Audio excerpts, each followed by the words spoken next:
حلف برداری کے بعد میں پہلی مرتبہ ایوان میں حاضر ہو رہا ہوں اور یہ بھی ارادہ ہے کہ کچھ معروضات آپ کی خدمت میں پیش کر سکوں۔ مجھ سے پہلے جناب اسد قیصر صاحب جو بات کر رہے تھے، ان کا جو مطالبہ تھا میرے خیال میں ان کا مطالبہ صحیح تھا اور جلسہ کرنا ان کا حق ہے اور میں ان کے اس مطالبے کی حمایت کرتا ہوں۔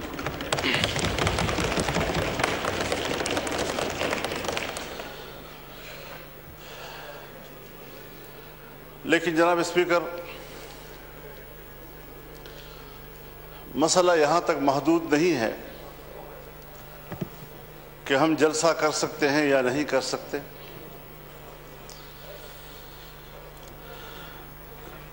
اس بات پر سنجیدگی سے غور کیا جائے کہ ہمارا ملک آج کہاں کھڑا ہے۔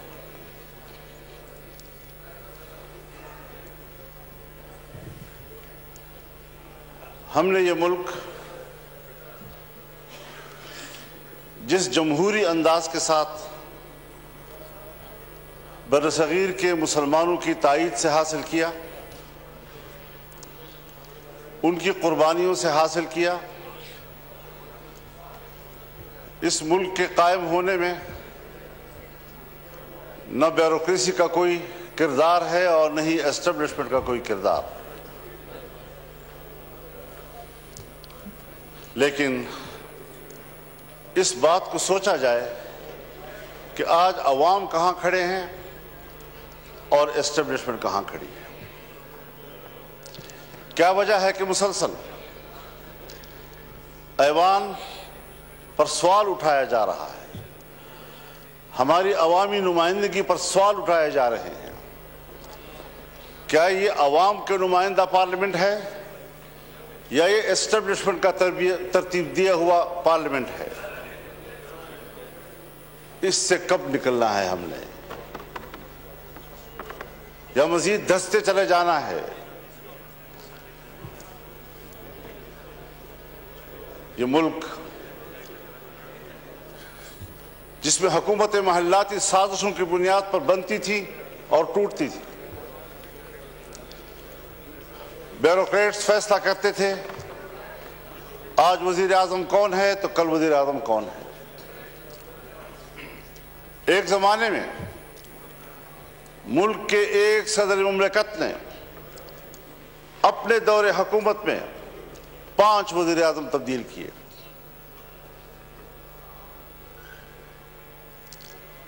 بڑی مشکل کے ساتھ، عوام کی جدوجہد کے ساتھ اس ملک میں عام آدمی کو ووٹ کا حق ملا۔ پارلیمانی طرز حکومت پر اتفاق ہوا، الیکشن ہو گئے سن 1970 میں، جسے آج ہم بطور مثال پیش کرتے ہیں،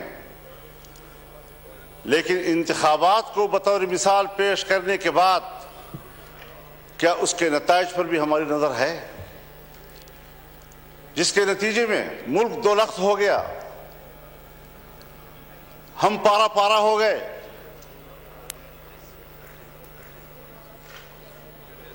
قائد اعظم نے جو قوم کو موٹو دیا تھا، اتحاد، تنظیم اور یقین محکم،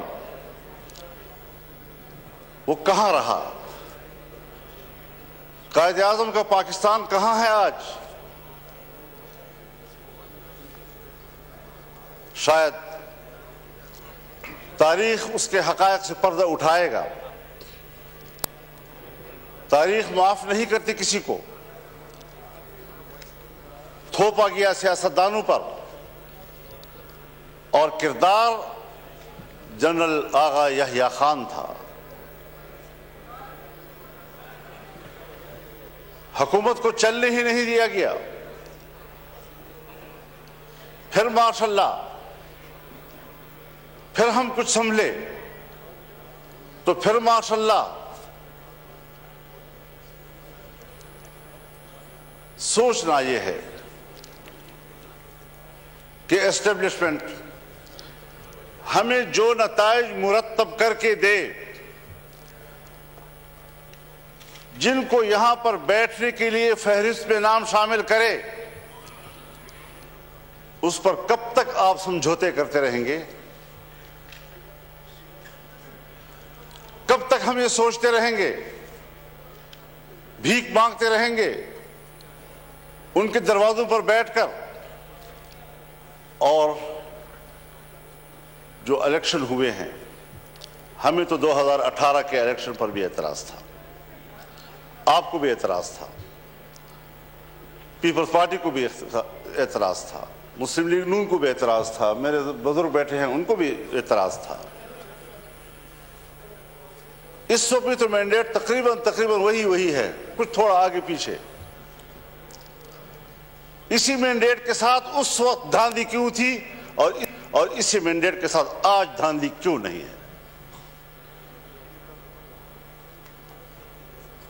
حضرت مجھے شرم آتی ہے، شاید میں کچھ اپنی گفتگو میں ایسی باتیں کہوں جو آپ سمجھیں گے کہ میں تجاوز کر رہا ہوں، لیکن سیاسی آدمی اسے بات کرنی ہوتی ہے۔ سیاستدان معلومات کی بنیاد پر بات کرتا ہے، پبلک میں بات کرے، پارلیمنٹ میں بات کرے۔ خدا کرے یہ خبر غلط ہو، لیکن ہماری معلومات یہ ہیں کہ اس بار تو باقاعدہ اسمبلیاں بیچی گئی ہیں اور اسمبلیاں خریدی گئی ہیں۔ کون ان اسمبلیوں کو اور ان ایوانوں کو عوام کا نمائندہ پارلیمنٹ کہے گا؟ کس طرح ہمارا ضمیر مطمئن ہے یہاں پر بیٹھنے میں؟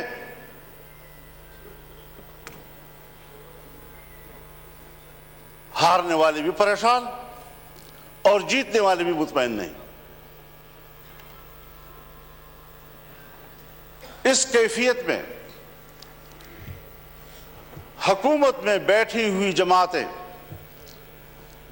جو ہمارے لیے محترم بھی ہیں، ہمارے ہم سفر رہے ہیں، ہم ان کے ان جدوجہد کی قدر کرتے ہیں، لیکن انہی کی جماعتوں کے اندر ان کے سینئر لوگ مجبور ہیں کہ وہ اپنی ہی مینڈیٹ کو مسترد کر رہے ہیں، اس پر اعتراضات اٹھا رہے ہیں۔ صرف اپوزیشن کی بات نہیں ہے، ہم دیکھ بھی رہے ہیں، ہم سن بھی رہے ہیں۔ تو جمہوریت آج کہاں کھڑی ہے؟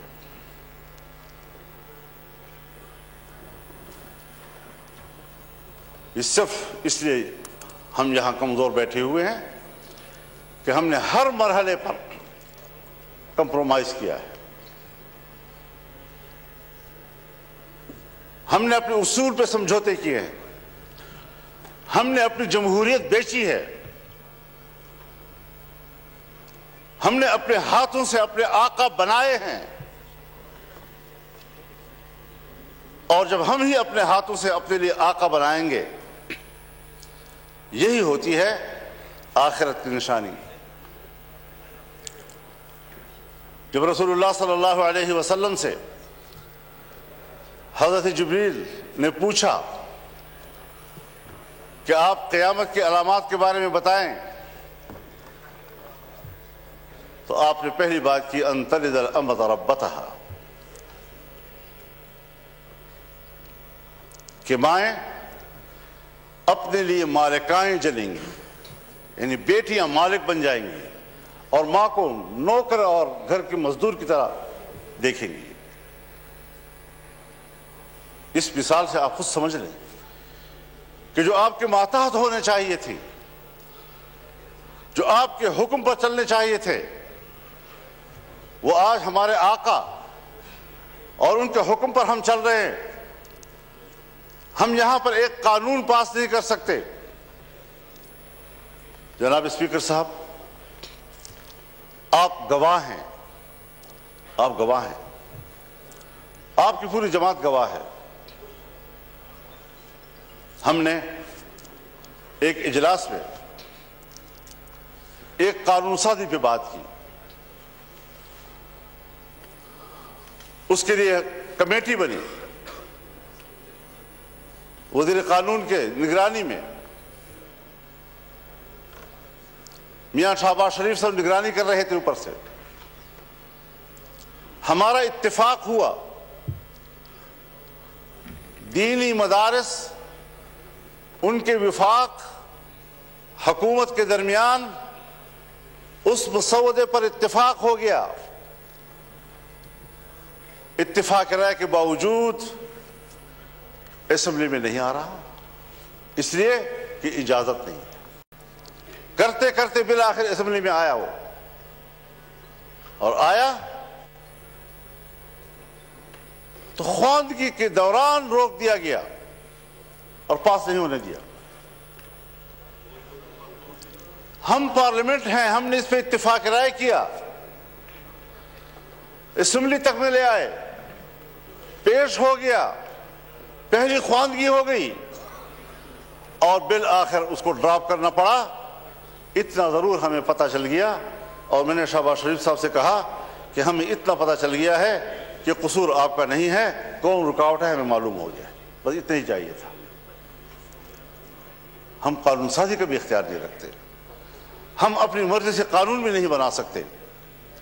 اس پارلیمنٹ کی رکنیت پر ہم فخر کرتے ہیں اور ہم سمجھتے ہیں وی آئی پی ورک ہے.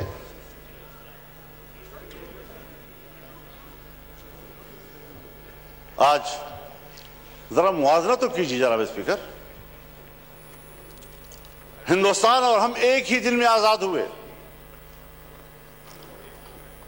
15 اگست 1947 کو صبح 8 بجے دلی میں لارڈ ماؤنٹ بیٹن نے انڈیا کے گورنر جنرل کا حلف اٹھایا اور کراچی میں قائد اعظم محمد علی جناح نے حلف اٹھایا. ایک ہی دن ہم آزاد ہوئے. آج وہ دنیا کی سپر طاقت بننے کے خواب دیکھ رہا ہے اور ہم دیوالیہ پن سے بچنے کے لیے بھیک مانگ رہے ہیں کہ ڈیفالٹ نہ ہو جائیں ہم لوگ.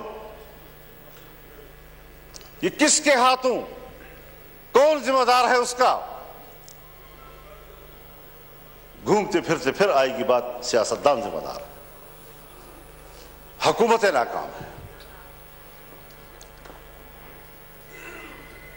دیوار کے پیچھے جو قوتیں ہمیں کنٹرول کرتی ہیں، جن کے باغ ڈور ہمارے ان کے ہاتھ میں ہیں، فیصلے تو وہ کریں اور منہ ہمارا کالا کریں. عوام ہمیں گالیاں دے، ذمہ دار ہمیں ٹھہرائیں. یہ کون سی سیاست ہے؟ ہم کہاں اس ملک کو لے آئے ہیں کہ آج آپ کا ایک ایک بچہ 25 کروڑ آبادی کا وہ 2 اور 3 لاکھ تک کا مقروض ہو چکا ہے. خوش ہوتے ہیں آئی ایم ایف نے نیا قسط جاری کر دیا. نیا قسط 1 لاکھ 1.5 لاکھ کا، کروڑ 1 ارب 1.5 ارب کا ہوتا ہے. لیکن آپ کو قرضے کتنے دینے ہیں؟ اپنی پیداوار کدھر ہے ہماری؟ اپنی صلاحیت کدھر ہے ہماری؟ ہم نے ملک کو جمود کا شکار بنا دیا ہے، اور قومیں جب جمود کا شکار ہوتی ہیں تو پھر وہ گرتی ہیں، وہ ترقی نہیں کر سکتی. پھر ذرا حساب لگائیں. جس ہندو کو ہم سارے القاب دیتے ہیں، سارے برے القاب ان کے، سارے اچھے القاب ہمارے، لیکن نتیجے کے لحاظ سے کارکردگی کی بنیاد پر ذرا اس کا بھی تجزیہ کر لیں، اپنا بھی تجزیہ کر لیں. گھر میں بیٹھے ہوئے ہیں ہم لوگ، ہم اول سے بات کر رہے ہیں. کیوں ایک دوسرے سے بات چھپا رہے ہیں؟ یہ ساری وہ چیزیں ہیں ہم نے ملک حاصل کیا اسلام کے نام پر. آج پاکستان دنیا میں ایک سیکولر سٹیٹ کا روپ دھار چکا ہے. کہاں ہے لا الہ الا اللہ؟ 1973 میں ہمارا آئین بنا, 1973 میں اسلامی نظریاتی کونسل بنے, 1973 سے آج تک تمام قوانین کا جائزہ لیا گیا. اگر کوئی خلاف اسلام قانون موجود ہے تو قرآن و سنت کے مطابق قانون کی سفارش کی گئی, سفارشات کی رپورٹیں ایوان میں آ گئی, لے کر دی گئی. کوئی آپ ایک نشاندہی بحیثیت اسپیکر کر سکتے ہیں کہ سن 1973 سے لے کر آج تک اس کونسل کی سفارشات پر اس پارلیمنٹ نے ایک قانون سازی بھی کی؟ ایک. اسی لیے کہ جن لوگوں کو ایوان میں لایا جاتا ہے, جن لوگوں سے ایوان بھر دیے جاتے ہیں, ان کو قرآن و سنت سے کوئی دلچسپی نہیں ہے, پاکستان کے نظریے سے کوئی دلچسپی نہیں ہے. کیسے آپ دنیا میں شناخت کرائیں گے اپنی کہ ہم ایک اسلامی مملکت ہیں؟ آپ کا آئین کہتا ہے کہ حاکمیت اللہ رب العالمین کی ہوئی, اور ہم روئے زمین پر اللہ کی نیابت کرتے ہوئے, عوام کے نمائندے روئے زمین پر اپنے مملکت میں اللہ کی نیابت کرتے ہوئے ان کی تعلیمات کے مطابق قانون سازی کریں گے. ہماری انفرادی اجتماعی زندگی قرآن و سنت کے تابع ہوگی. یہ میں نہیں کہہ رہا, میرا آئین کہتا ہے. یہ میرا آئین کہتا ہے کہ اسلام پاکستان کا مملکتی مذہب ہوگا. یہ میرا آئین کہتا ہے کہ قانون سازی قرآن و سنت کے تابع ہوگی. یہ میرا آئین کہتا ہے کہ قرآن و سنت کے منافق کوئی قانون سازی نہیں ہوگی. اس پر کوئی عمل درآمد کاغذی حد تک بھی آپ تو ان اداروں کو بھی پابند کر رہے ہیں, نیست و نابود کرنا چاہتے ہیں جو ادارے آپ کے اس ملک میں کسی طرح دین و مذہب کی علامت ہیں. ان کو آپ معاشرے کا مین سٹریم ہی نہیں سمجھتے.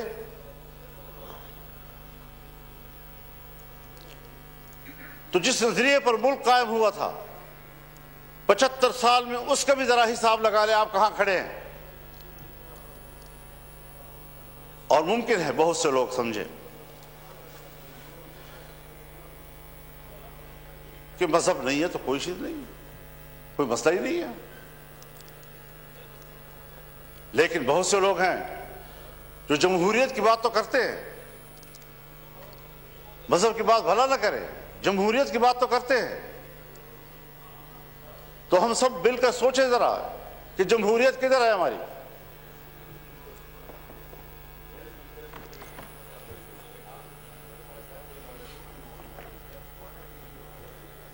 '54-55 سے, سن 1954-55 سے 58 تک نیم مارشل لا, اور 58 سے لے کر 71 تک مکمل مارشل لا, 77 سے پھر مارشل لا, 99 سے پھر مارشل لا,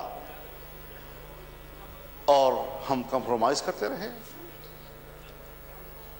یہاں اسی ایوان میں ہم نے قانون سازی کرنا چاہیے. چیختے رہے ہم لوگ کہ صاحب یہ جو کچھ آپ کر رہے ہیں قرآن و سنت کے خلاف ہے. کسی نے نہیں سنی. تو جمہوریت کہاں ہے آپ کی؟ الیکشن آپ کے ڈھونگ, اسمبلیوں کی کوئی قدر و قیمت نہیں. اسمبلیوں میں آنے والا اپنے آپ کو معزز سمجھتا ہے, عوام کا نمائندہ ہے. آپ کے کاغذات میں اس کا جو پروٹوکول ہے وہ وی وی آئی پی کا ہے, اس کے مراعات ہوتے ہیں. لیکن کیا ہمارا ضمیر بھی مطمئن ہے اس بات پر؟ واستفت نفسک، اپنے ضمیر سے پوچھ لو پہلے، کیا واقعی ہم مطمئن ہیں ان نتائج سے؟ اور جناب ایاز ساجد صاحب، کیا واقعی آپ لاہور کے نتائج سے مطمئن ہیں؟ اللہ آپ کو مطمئن رکھے جی، اللہ آپ کو مطمئن رکھے لیکن ہر چند کے ہے نہیں ہے۔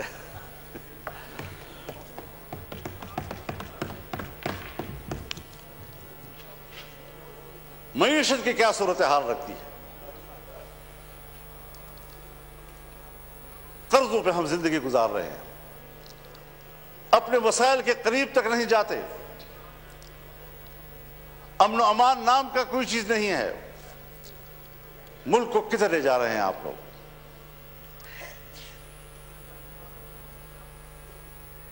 آپ آئیں ذرا لاہور سے ذرا سفر کریں اور آئیں ذرا، میں آپ کو دعوت دینا چاہوں گا ڈیرہ اسماعیل خان میں، ٹانک میں، وزیرستان میں، لکی مروت میں، باجوڑ میں۔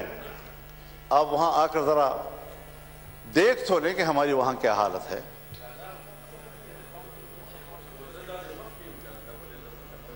ہمیں تو الیکشن میں نکلنے ہی نہیں دیا گیا۔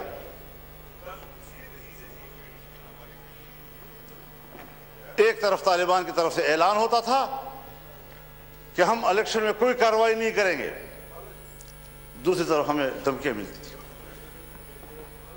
پھر ادھر سے ہمیں چٹھیاں ملتی تھی کہ آپ، تھریٹ لیٹر آ جاتی تھی کہ آپ نہ جائیں۔ پبلک سے رابطہ ہی نہیں کرنے دے رہے تھے، اور جو ہی الیکشن گزرا سارے تھریٹ لیٹر بند، ختم ہو گئی، خیر خیریت ہو گئی۔ اب نہ وہاں ہمیں کوئی قتل کرنے والا ہے، نہ کوئی دہشت گرد ہے، نہ کچھ ہے۔ لیکن یہ بات جو ہمارے ان علاقوں سے متعلق لوگ ہیں یا بلوچستان سے متعلق لوگ ہیں، چاہے وہ پشتون بیلٹ ہے یا بلوچ بیلٹ ہے، وہاں پر کنٹرول ریاست کا نہیں ہے۔ اور میں بڑے ادب سے کہوں گا، مجھے یہ لفظ نہیں کہنا چاہیے، لیکن حقائق کو سامنے لاتے ہوئے کہنا پڑ رہا ہے کہ پاکستان اس وقت ایک غیر محفوظ ریاست ہے۔ جب ریاست غیر محفوظ ہوگی تو ذمہ دار کون ہوگا؟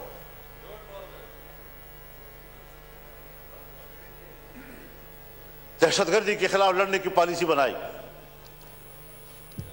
جنرل مشرف صاحب کے دور میں، جو امریکہ نے کہا وہ ہم پہ مسلط کر دیا گیا، اور آج تک اس پالیسی میں کوئی فرق نہیں آ رہا۔ آپریشنز ہوئے، طالبان کا خاتمہ کر دیا، دہشت گرد ختم ہو گئے، آج اس سے کئی گنا طاقتور بن کر کیسے آ گئے؟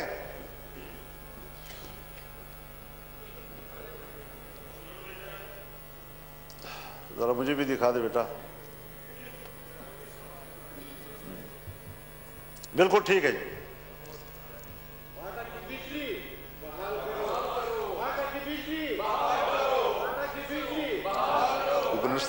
جی مولانا صاحب، جی مولانا صاحب، بس بولی مہربانی۔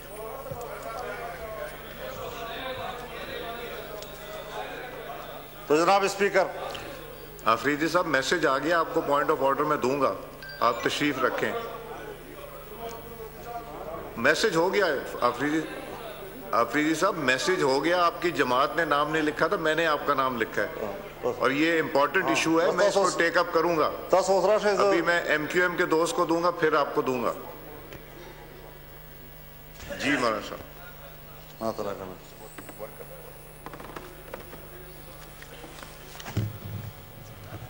یہ جو بات یہاں کی جا رہی ہے جناب اسپیکر، یہ میرے پوائنٹس میں لکھی ہوئی ہے، اور آج بھی مولانا مصباح الدین صاحب میرے پاس تشریف لائے، اس سے پہلے وفود آئے، ہمیں ملتے رہتے ہیں۔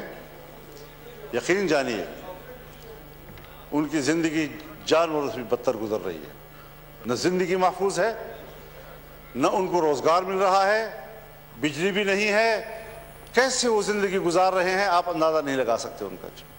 میرے بھی موقع دینا چاہیے. جی مولانا مصباح الدین صاحب کو پھر آپ موقع دیں گے. جی تو صورتحال آج یہ ہے کہ امن و امان کدھر ہے آپ کا؟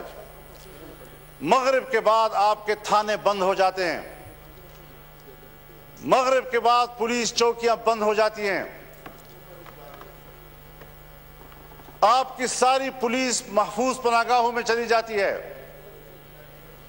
اور مسلح گروپ جو ہے وہ کنٹرول لے لیتے ہیں پورے علاقے کا. کیا اس پر کبھی غور ہوا ہے؟ بس الیکشن ہے، بس اپنی مرضی کا ایوان بنانا ہے، اپنی مرضی کی اسمبلی بنانی ہے. کس لیے اپنی مرضی کی بناتے ہو؟ ووٹ تو علماء کرام فرماتے ہیں شہادت ہے، کوئی کہتے ہیں امانت ہے، کوئی کہتے ہیں بیعت ہے. تو یہاں تو نہ شہادت ہے، نہ امانت ہے، نہ بیعت ہے. بیعت میرے نام پر کرتے نام پر بیعت نکلاتے ہیں، امانت آپ کے حوالے کرتے ہیں، بکسا کھلتا ہے تو اس میں امانت نام کی کوئی چیز خیانت ہی خیانت ہوتا ہے. شہادت میں صداقت ہوتی ہے، جب بکسا کھلتا ہے تو صداقت کا نام نشان نہیں ہوتا، شہادت مری پڑی ہوتی ہے. اس ساری صورتحال میں ہمیں ذرا بتائے کہاں ہم کھڑے ہیں. باجوہ صاحب فرمایا کرتے تھے کہ ہم نے باڑ لگا دیا ہے اور اب کوئی افغانستان نہ جا سکے گا نہ آ سکے گا. وہ باڑ کدھر ہے؟ اس باڑ پر جو اربوں روپے خرچ ہوئے وہ کدھر ہیں؟ کوئی پوچھ سکتا ہے ان سے؟ اور 30-40 ہزار نوجوان یہاں سے کیسے گئے ادھر؟ 20 سال وہاں لڑے، باڑ بھی لگ گیا تھا، پھر وہ اس سے بڑھ کر طاقتور بن کر کیسے واپس آئے؟ افغانستان سے آپ ضرور گلہ کریں کہ ہم نے جن کو پکڑا ہے، جن کو مارا ہے، اس میں افغانی نیشنل بھی ہیں. بالکل گلہ کریں آپ ان سے کہ ان کی سرزمین سے کیسے لوگ ادھر آئے. ان سے کوتاہی ہوئی کہ انہوں نے اپنے سرحد پر ان کو کنٹرول نہیں کیا. لیکن آپ بھی تو سرحد پہ بیٹھے ہیں، آپ کیوں نہیں روک سکے ان کو؟ کیسے مجھ تک رسائی کی اور مجھ پر حملہ کر دیا؟ کیسے آئے اور باجوڑ میں نے 80 لوگوں کی لاشیں اٹھائیں ایک ہی جلسے میں؟ یہ تلخ واقعات کوئی ہمیں سمجھائے تو صحیح کیا سیاست ہو رہی ہے. میرے خیال میں اصول ایک ہی ہے، وہی اصول جو امریکہ نے اپنایا ہے کہ اسلامی دنیا میں اور کمزور دنیا میں دہشت گردی اور عسکریت پیدا کرو، اور جہاں پر کوئی ایسی عسکریت پیدا ہوگی وہاں پر امریکہ کو اپنی فوجیں لے جانے کا جواز حاصل ہوگا. دہشت گردی اس کی ضرورت ہے. اسلامی دنیا پر اپنی گرفت مضبوط کرنا، اسلامی دنیا میں فوجیں اتارنا. آج تمام عرب ممالک کے اندر امریکی فوجیں موجود ہیں، کہیں پر 5000، کہیں پر 3000، کہیں پر 2000، کہیں پر 1000، کہیں پر 500. کوئی بھی ملک ایسا نہیں ہے عرب دنیا کا کہ جس کے اندر ان کے فوج موجود نہ ہو، جن کے سمندر میں ان کے بیڑے موجود نہ ہو.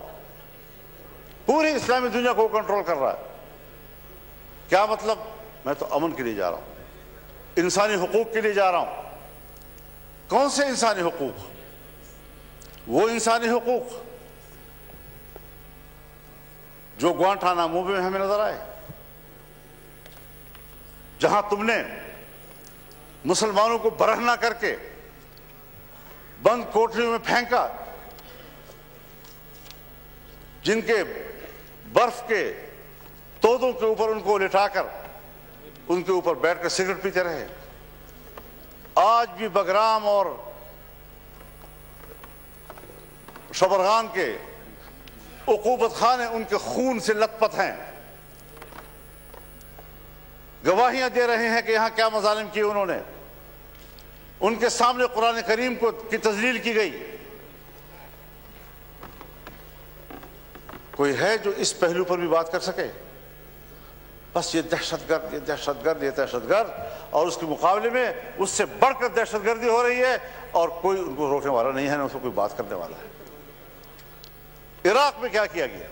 ابو غریب جیل میں کیا زندہ انسانوں پر ننگا کر کے ان پر کتے نہیں چھوڑے گئے اور کتوں سے ان کے جسم کو نہیں نوچا گیا؟ یہ ہیں ان کے انسانی حقوق۔ اسلامی دنیا کو توڑنا، ملکوں کو تقسیم کرنا اور انسانی حق کی بنیاد پر وہاں جانا۔ آج فلسطین میں کیا ہو رہا ہے؟ اکتوبر سے لے کر اب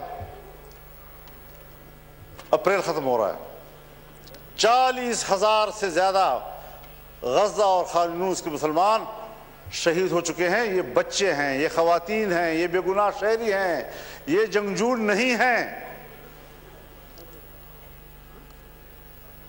جنگجو سے مقابلہ کرو، وہ آپ کے ساتھ لڑنے کے لیے تیار۔ سب سے زیادہ بچے جو ان دنوں میں شہید ہوئے ہیں وہ غزہ کے ہیں۔ کوئی مسلمان ہے حکمران جو اس کے لیے کوئی آواز اٹھائے؟ اور پھر امریکہ اور برطانیہ اور یورپ انسانی حقوق کی بات کرے، جن کے ہاتھوں سے انسانیت کا خون ٹپک رہا ہے۔ انسانیت کا خون ٹپک رہا ہے اور انسانی حقوق کے علمبردار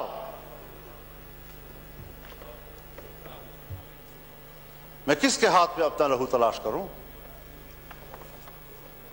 ہر طرف خون ہی خون، اور ہم اس میں زندگی گزار رہے ہیں۔ اور اگر ملک کے عوام یا عوام کے نمائندے کوئی کردار ادا کر سکتے ہیں تو اس کے الیکشن کا یہ حشر کر دیا جاتا ہے جو ہم دیکھ رہے ہیں۔ تو ذرا اس حوالے سے ہمیں اپنی تاریخ کو بھی دیکھنا چاہیے، ہمیں آنے والا مستقبل ٹھیک کر لینا چاہیے۔ یہ قیادت کا مسئلہ ہے، یہ قیادت کا مسئلہ ہے۔ میں تو آج بھی کہتا ہوں اور ہمدردی کی بنیاد پر کہتا ہوں، جناب میاں نواز شریف صاحب سے بھی اور جناب شہباز شریف صاحب سے بھی اور اپنے برخوردار بلاول زرداری صاحب سے بھی کہ عوام کے لوگ ہو، چلو اکٹھے عوام میں جاتے ہیں، چھوڑو اس اقتدار کو، آئیں ادھر بیٹھیں، اور اگر واقعی larger group P T I ہے دے دو ان کو حکومت۔